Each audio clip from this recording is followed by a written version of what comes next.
Well, we've got everyone here in FourWays to raise awareness about factory farming and the devastating impact it does on the environment and the cruelty it takes part of the animals.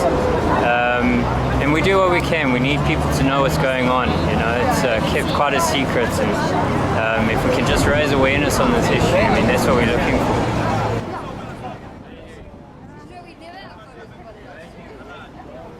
But what about farm animals? The largest category of animals in use in our society. 10 billion animals raised for food in the United States every year. 10 billion.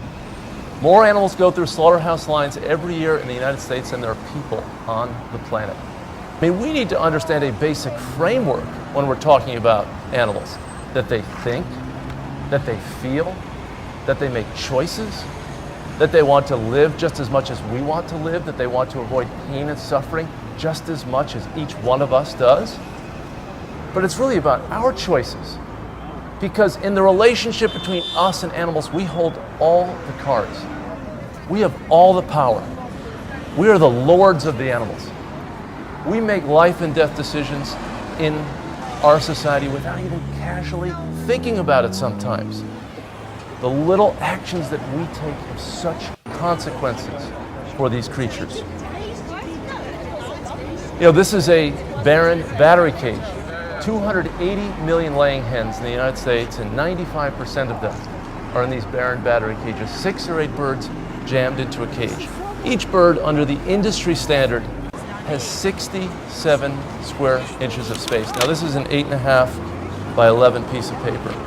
8.5 times 11 is 93. So 67 is 2/3 of this page. That's the living space that a laying hen has as the industry standard and norm in our nation for the year and a half that she is alive. A year and a half in this space? I mean, it's as if 8 or 9 of us were in an elevator for our whole lives. Imagine after 5 or 10 minutes how you'd feel stuck in an elevator. Imagine if you were stuck in there for the whole day or a week or a month or a year and a half. Are we this oblivious to the needs of other creatures? To do this sort of thing to them? To confine them in a space where they can't even turn around or extend their limbs? Is that the way we are? Is that the kind of country we are? Is that the kind of people we are? Or take pigs. This is Smithfield Foods, one of their farms. We did an investigation, an undercover investigation there. These are pigs in gestation crates, the breeding sows. The females have it worse in the general sense. These sows are in a 2-foot by 7-foot cage. They can take 1 step forward and 1 step back. They can't turn around. The only time they get out of that cage is just before they're going to give birth. They're moved into another cage where they are similarly immobilized. And then after a short time with their piglets, then they're re-impregnated, put back into the gestation crate. 7, 8, 9, 10 successive pregnancies, 3 years, 3.5 years in a cage. Now these are intelligent, sociable animals. I mean, is this what we should be doing to them? If we did this to a dog, you could be prosecuted under one of those anti-cruelty statutes. So how do we narrow the gap? How do we address these problems with 10 billion animals?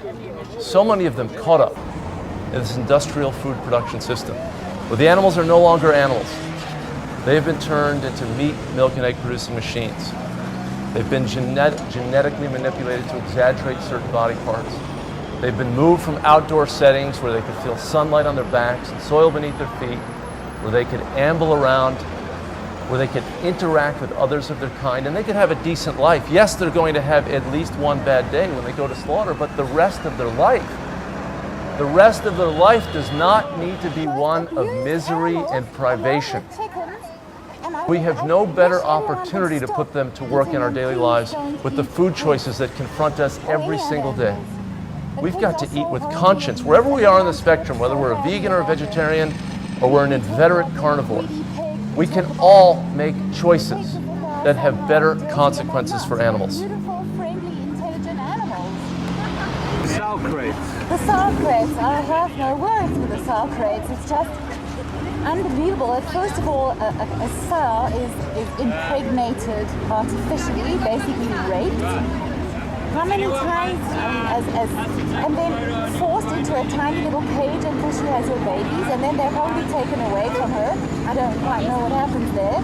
But sow crates, imagine if I had to spend the rest of my life in my bathroom. I'd have loads more space than a sow would. Can you imagine?